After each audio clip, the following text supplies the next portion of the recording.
To begin the study, a population of animals was selected which Pottenger aptly dubbed run-of-the-pen cats. He was not interested in physical perfection. His major concern was that his cats represent a normal sampling of animals, with the exception that cats with obvious deformities or disease were excluded. Needless to say, when people from the nearby community heard of the study, more cats were mysteriously abandoned on the Pottenger doorstep than could ever be used in the experiment. Pottenger was intrigued by what he termed heat labile factors. Or, put as an experimental question, he asked, does the cooking process somehow render food nutritionally deficient, causing eventual physiological degeneration?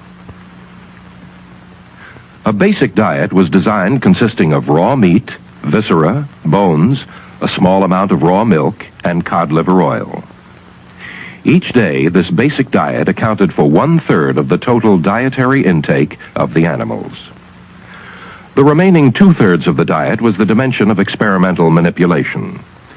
One group of cats received raw meat or cooked meat along with the basic diet. The other group of cats were given raw milk, pasteurized milk, evaporated milk, or sweetened condensed milk. Each cat's daily diet then consisted of 1/3 of the basic diet, plus 2/3 of the prepared food which was under study. And once assigned to a specific group, the animal's diet was held constant. Although there were two different studies, one focusing on milk and the other on meat, the results of both studies were nearly identical. Over the next 10-year period, Pottenger observed and recorded numerous physiological changes in the experimental animals and their offspring. First, you will observe the raw milk animals. They move about the pen with a great deal of agility and coordination.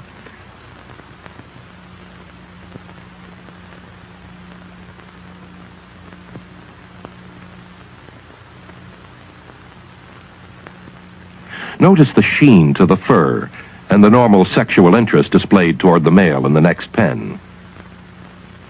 As would be expected, they land on their feet when thrown in the air. The pasteurized milk-fed cats, shown here, move about the pen in a manner quite different from the raw milk cats.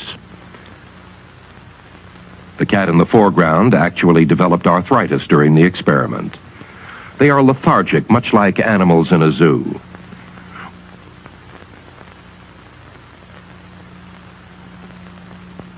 When thrown a short distance, these animals show a slightly impaired sense of coordination.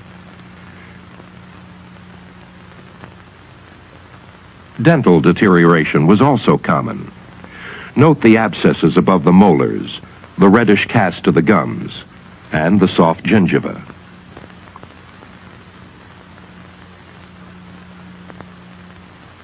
With evaporated milk, there was even greater deterioration. When the study was begun, this cat was better developed than any animal shown thus far. The sweetened condensed milk-fed cats not only had their milk heat processed, but there was the addition of sugar. They are nervous animals. Again, there is marked deterioration in coordination and dental abnormalities. Notice particularly the abscesses and the purple tone to the membrane of the mouth.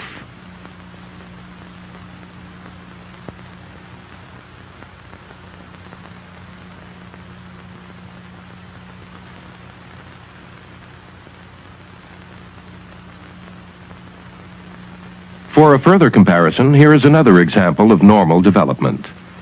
Notice the firm gingiva, the normal coloring tones, the beautiful broad mouth, the full jaw with obvious power. This animal happens to be a male, but the comparison is nonetheless valid. Here is another illustrative comparison. The raw milk female gets in 20 or 30 licks for every one of the pasteurized milk female, then leaps away in disgust.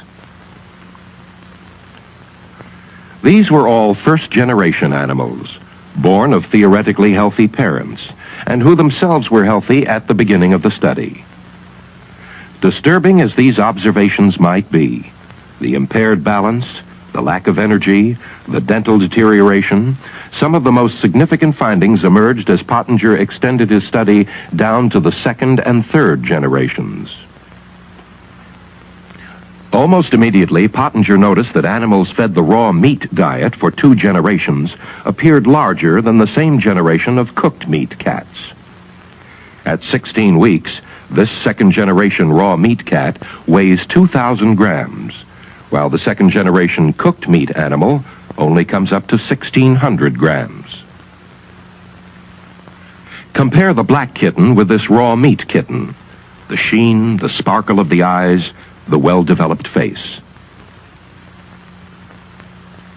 Nutritional studies often look at skeletal development as a rather vital index of dietary sufficiency. This is a raw meat animal with the full, round face. A later examination of the skull showed a firmly developed zygomatic arch. The frontal sinuses were complete, and calcium content of the bones throughout the body ranged from 12 to 17% by weight.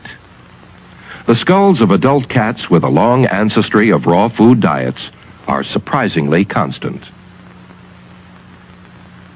Here we find the development of a second-generation cooked meat animal. The head has begun to flatten and is actually smaller than the comparable raw meat cat. The skull shows the major reasons for this change. The zygomatic arch is not completed. The nasal development is somewhat irregular, and the calcium content has fallen to 10%. Third-generation cooked meat animals show the most remarkable skeletal change. The skull is considerably smaller. It is flat with pointed features. The skull shows a poorly developed zygomatic arch. The bones are paper-thin and soft like sponge rubber. The frontal sinuses had developed in a peculiar fashion, and the calcium content of the bones had fallen to a low 3% by weight. Activity level is another index of interest. In this pen, there is an obvious difference in activity level between the raw meat animals and the cooked meat animals. One of these cooked meat kittens actually had a broken back resulting from a failure in development. Moving into the third generation of experimental animals, the degeneration was even more pronounced. The smaller animal is a cooked meat kitten and is actually the oldest of the 3. The kitten on the left is a second-generation raw meat cat, and the one on the right is a second-generation cooked meat cat. Here is a second-generation cooked meat mother with her third-generation offspring. She has a male body configuration. Her offspring developed nasal and ocular allergies.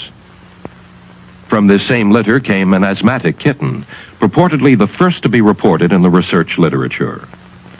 Again, there is marked dental deterioration, abscesses, poor coloring, and gingival irritation. Pronounced exhaustion was a typical observation among the third generation of cooked meat kittens, as well as impaired coordination. This third-generation cooked meat kitten had over 24 fractures resulting from a failure in development. And finally, this little third-generation cooked meat kitten was unable to release its claws from the hardware cloth and probably would have died had not the assistant taken it down. At this juncture in the study, a most interesting development emerged. The cooked meat cats were unable to successfully reproduce after the third generation. Most were void of sexual interests, and those that had attempted to mate could only produce stillborn litters. On the other hand, the raw meat animals continued to reproduce healthy offspring generation after generation. The notion that specific nutritional factors in food may be destroyed by heat processing is obviously not far-fetched. Physiological deterioration down the generations is quite graphic, and according to Pottenger, the process was found to be reversible only with great difficulty. He did demonstrate that the animals could make considerable gains towards physiological normalcy, but it took 4 generations of a raw food diet before the animals regained their native structure and original level of well-being. An interesting sidelight came 6 months after the experiment's conclusion, when volunteer weeds emerged in the fallow pens. In the raw milk pens, the plants flourished. In the pasteurized milk pens, the growth was somewhat less hardy. Plants in the evaporated milk pens struggled, and the sweetened condensed milk pen speaks for itself. At a later date, navy beans were planted in the respective pens, with parallel results.